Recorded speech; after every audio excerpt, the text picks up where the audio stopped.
Maka nasihat kami kepada anak muda, beranilah untuk melangkah berubah atau istilahnya hijrah kepada jalan yang lebih baik. Jangan pernah malu, jangan pernah merasa kita tidak pantas untuk melangkah untuk hijrah tersebut, sebab tidak ada yang terluput dari kesalahan dan masa lalu yang buruk di dalam kehidupan dunia ini.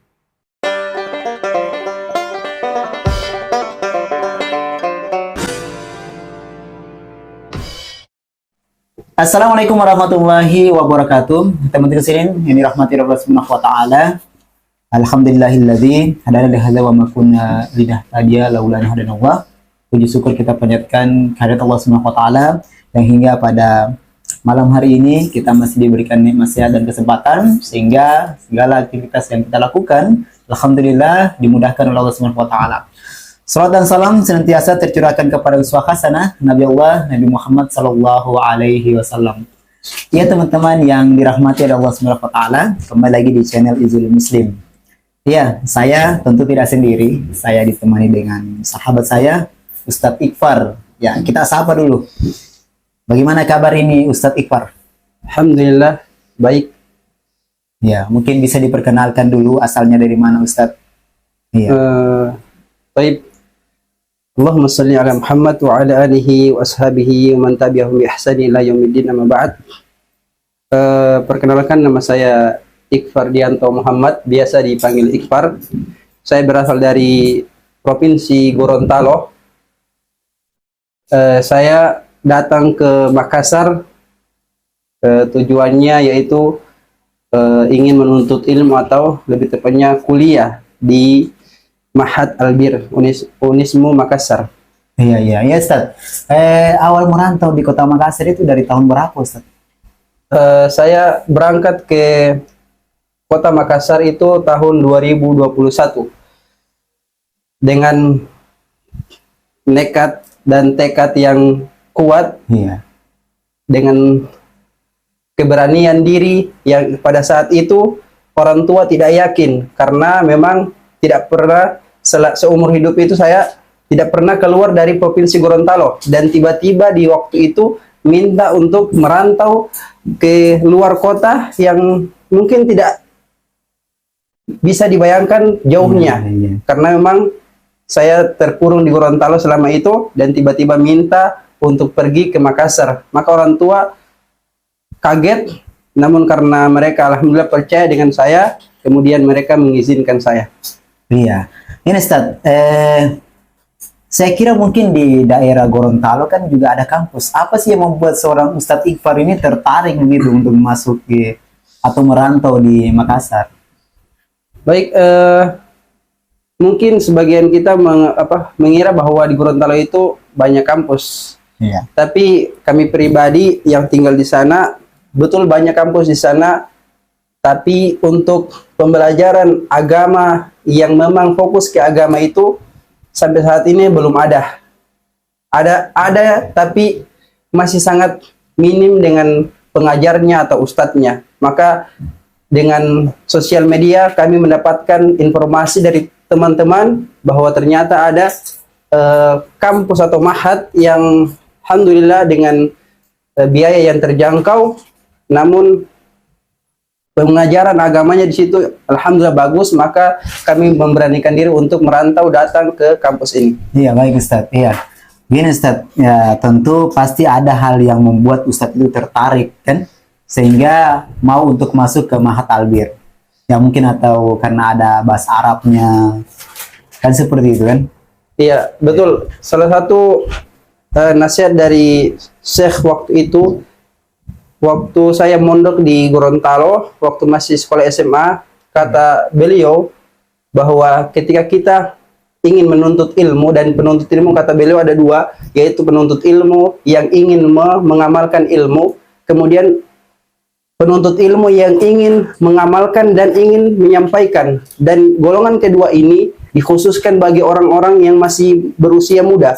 Maka syaratnya yang pertama adalah memenuhi diri atau mengisi diri dengan ilmu-ilmu dasar, ya salah satunya adalah bahasa Arab itu sendiri. Maka itu adalah hal yang bikin saya tertarik untuk masuk ke Mahat Albir dengan adanya pengajaran bahasa Arab dari ustadz-ustadz atau guru-guru yang berkompeten di bidang tersebut. Baik Ustadz, iya.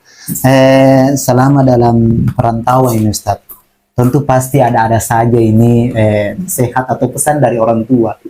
Kira-kira pesan apa yang sampai saat ini masih teringat? Iya.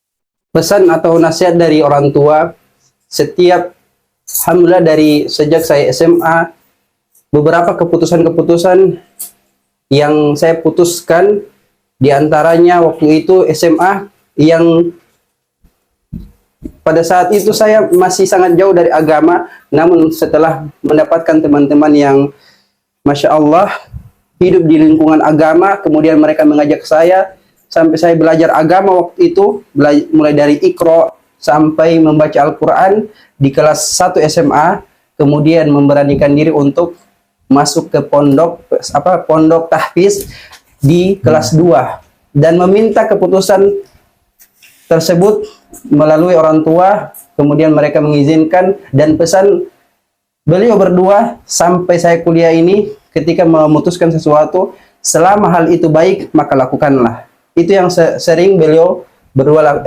sampaikan sama saya. Selama itu bermanfaat, selama itu baik, maka bismillah, melangkah. Iya, Masya Allah. Iya Ustadz, namanya juga di tanah rantau Ustadz ya, pasti ada saja namanya duka, suka ya. Ya. Betul. Baik, kira-kira Ustadz sudah berapa lama ini di daerah Makassar Ustadz? Sejak 2021 berarti kurang lebih 3 tahunan lebih saya berada di kota Makassar. Tentu banyak pengalaman yang dapat Ustadz ya. Alhamdulillah. Iya. Masa-masa kehidupan dimanapun kita berada, ketika kita hidup di suatu tempat pasti ada baik buruknya, ada manis pahitnya, dan segala macamnya alur perjalanan kehidupan. Iya. Yang Kalau Ustadz sekarang sudah semester berapa? Alhamdulillah saya saat ini kemarin baru selesai ujian semester 6, alhamdulillah insyaallah naik ke semester 7. Berarti sudah mulai Ustadz ya, menyusun proposal ya? Ya betul sekali. Insyaallah, mudah-mudahan dimudahkan oleh Allah Subhanahu wa taala. Amin ya rabbal alamin. Iya Ustadz, kalau untuk kegiatan Ustadz saat ini? Kegiatan saya selain kuliah, saya juga tinggal di salah satu pondok tahfiz atau rumah tahfiz di kota Makassar, yaitu menjadi tempat tinggal sebagai pembina di sana. Tapi tidak mengganggu kuliahnya ya Ustadz ya? Alhamdulillah tidak. Bahkan salah satu hal yang membuat kita tetap istiqomah adalah tempat atau lingkungan yang baik. Maka di tempat yang dimana Al-Quran dibumikan di situ, insya Allah bisa menjadikan hati tetap istiqomah menjalani kehidupan. Iya Ustadz, mungkin Ustadz, dalam perjalanan kehidupannya, apalagi di tanah rantau ini ya Ustadz ya, tentu pasti duka dan suka selalu ada saja itu yang menghampiri kita dalam kehidupan. Begini Ustadz, mungkin ada sedikit nasihat atau motivasi kepada teman-teman yang berada di luar sana, agar supaya ini mereka bagaimana bisa kita ajak ya untuk juga bisa mengikuti jejak kita Ustadz ya. Iya. Tentu untuk mengambil pelajaran sangat jauh dari hidup saya pribadi, maka tentu kita harus melihat kehidupannya orang-orang soleh terdahulu atau para ulama terdahulu, yang dimana mereka ketika menginginkan sesuatu, apalagi menginginkan ilmu, maka mereka berusaha untuk mengambil ilmu tersebut di luar daerah mereka, sampai mereka melakukan perjalanan berbulan-bulan hanya untuk mendapatkan beberapa ilmu saja atau beberapa hadis saja. Maka itu menjadi pelajaran bagi kita bahwa ketika kita ingin melakukan atau mendapatkan sesuatu, kita harus berkorban untuk bisa mendapatkan sesuatu tersebut dengan merantau misalnya. Iya.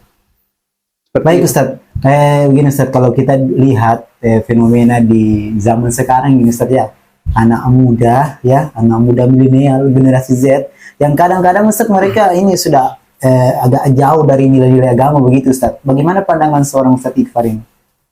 Baik, sebagai seorang anak muda, tentu kami melihat juga teman-teman sebaya atau seumuran yang qadarullah belum Allah Subhanahu wa taala berikan hidayah kepada mereka, hidayah Islam, iman dan sunnah, maka tentu seorang pemuda juga menginginkan sebagaimana ia telah diberikan hidayah, juga teman-temannya mereka tersebut bisa mendapatkan hidayah yang sama. Maka nasihat anak muda kepada anak muda bahwa yuk kita kembali kepada agama, yuk kita belajar agama, sehingga kita bisa menjadi orang-orang yang selamat di dunia dan di akhirat. Saya Ustadz, iya begini Ustadz. Biasanya Ustadz ini kan anak muda, kadang mereka mengatakan begini, kan masih muda, gunakan saja masa muda untuk happy-happy begitu Ustadz. Kan masih panjang gitu masa tua. Bagaimana kira-kira itu tanggapan Ustadz kalau begitu? Betul sekali, kita betul masih muda, masih berusia, masih sangat muda. Namun ketahuilah bahwa kematian itu tidak mengenal tua ataupun muda. Ketika kematian itu datang, maka dia akan datang menghampiri kepada siapapun yang waktunya telah datang. Maka jangan berpikir ketika kita masih muda, kita masih mendapatkan kehidupan yang panjang. Betapa banyak orang-orang yang saat ini kita lihat masih sangat sehat, namun besoknya dia dikabari telah meninggal dunia dengan kecelakaan atau perbuatan yang lainnya. Maka jangan tertipu dengan pemikiran yang mengatakan kita masih muda, masih bebas untuk melakukan apa saja. Jangan pernah tertipu dengan hal tersebut. Iya, Ustadz mungkin ada tips-tipsnya agar supaya itu anak muda mereka tetap kokoh dengan keimanan mereka, supaya tetap istiqomah untuk di jalan Allah Subhanahu wa taala. Maka nasihat kami kepada anak muda, beranilah untuk melangkah berubah atau istilahnya hijrah kepada jalan yang lebih baik. Jangan pernah malu, jangan pernah merasa kita tidak pantas untuk melangkah untuk hijrah tersebut, sebab tidak ada yang terluput dari kesalahan dan masa lalu yang buruk di dalam kehidupan dunia ini. Kita bisa melihat para sahabat terdahulu, bahwasanya kebanyakan dari mereka adalah orang-orang yang dahulu adalah orang-orang yang membenci agama Islam. Kita ambil contoh Umar bin Khattab radhiyallahu anhu. Semasa beliau belum masuk Islam, beliau adalah salah satu sahabat yang sangat benci Islam dan sangat membenci orang-orang yang mendakwakan Islam, yaitu pada saat itu adalah Rasulullah SAW. Sampai saking bencinya dengan orang yang menyebarkan Islam, di puncak kemarahan beliau sampai berniat untuk membunuh Rasulullah karena tidak mau melihat orang-orang pada saat itu semakin banyak memeluk atau masuk ke dalam Islam. Namun dengan keburukan-keburukan yang ia lakukan tersebut, ketika hidayah menghampiri beliau, beliau menjadi orang di antara yang paling mulia dan dijamin surga oleh Allah Subhanahu wa taala. Maka semua kita berhak mendapatkan hidayah, dan yuk kita memberanikan diri untuk hijrah menjadi lebih baik lagi. Iya, baik Ustaz. Begini Ustaz. Di zaman sekarang kan anak-anak muda, dan bahkan Allah mengistimewakan anak muda, ya. Karena saking istimewanya anak muda yang lagi mungkin membarah syahwat mereka, ya, tapi ada anak muda yang justru mereka disibukkan untuk bagaimana memikirkan keadaan umat. Iya, mungkin Ustaz tambahan. Baik, ada hadis dari Nabi SAW, kata Nabi SAW, ya'jibu rabbuka min sya'bin laisat lahu sabwah. Bahwasanya Allah Subhanahu wa taala kagum kepada anak muda yang tidak memiliki sabwah. Sabwah itu kata para ulama yaitu kecondongan untuk melakukan hal-hal yang tidak baik. Mungkin di zaman sekarang adalah pergaulan bebas atau perbuatan-perbuatan yang di luar dari aturan-aturan agama. Karena memang anak muda itu adalah dunianya mereka, yaitu bergaul bebas dan perbuatan-perbuatan lainnya. Namun Allah kagum dengan anak muda yang sebenarnya ia bisa untuk hidup dengan bebas, bergaulan bebas, namun dia memilih untuk taat pada Allah. Maka inilah orang anak muda yang Allah Subhanahu wa taala kagum kepada mereka, yaitu menjadi anak muda yang taat walaupun di dalam lingkungannya dalam kehidupannya adalah kehidupan yang masih sangat jauh dengan nilai-nilai agama tersebut. Baik Ustadz, begini Ustadz, biasanya ada orang bertanya dengan saya, katanya boleh jadi pacaran Islami, yang penting saling memberikan kabar. Jadi bagaimana tanggapan Ustadz itu kira-kira? Apakah ada yang seperti begitu Ustadz? Allahul Musta'an. Tentang hal tersebut mungkin kita harus memohon pertolongan pada Allah Subhanahu wa taala bahwa sebagaimana yang kata Nabi SAW bahwa fitnah terbesar diantaranya adalah fitnah wanita, maka tentu kita selain berusaha, kita pun harus meminta pertolongan dari Allah Subhanahu wa taala agar dijauhi dari hal-hal tersebut yang dapat menjerumuskan kita dalam hal-hal yang tidak baik. Baik Ustadz, sebagai penutup mungkin ada closing statement yang disampaikan kepada para pemirsa yang menyimak video ini. Baik Ustadz. Baik, kepada siapapun yang mendengarkan video ini, jadilah anak muda khususnya yang bisa memberikan manfaat seluas-luasnya kepada orang lain. Sebab di masa-masa muda inilah kita seharusnya menjadi pribadi-pribadi yang bisa memberikan manfaat. Sehingga di masa tua kita bisa melihat apa yang telah kita berikan kepada orang-orang tersebut bisa diamalkan, yang itu bisa menjadikan kita selamat di dunia dan akhirat. Kata Nabi SAW, khairukum anfa'un linnas, sebaik-baik kalian adalah yang bermanfaat bagi manusia lainnya. Maka jadilah manusia yang memberikan manfaat, khususnya di masa-masa muda ini, dengan memberikan manfaat dengan ilmu kita, harta kita, atau yang lainnya. Jadilah pemuda yang bisa kreatif, dan kekreatifannya itu bisa memberikan manfaat kepada banyak orang. Barakallah.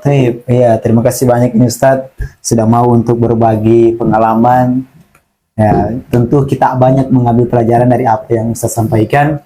Mudah-mudahan juga ini Ustadz menjadi pelajaran bagi kami pribadi ya, dan juga para pendengar. Ya, tentunya kita berharap bahwasannya kita senantiasa diistiqomahkan di jalan Allah Subhanahu wa taala. Amin ya rabbal alamin. Mungkin sekian dari kami. Ya, kita tutup dengan doa kafatul majlis. Assalamualaikum warahmatullahi wabarakatuh. Waalaikumsalam warahmatullahi wabarakatuh.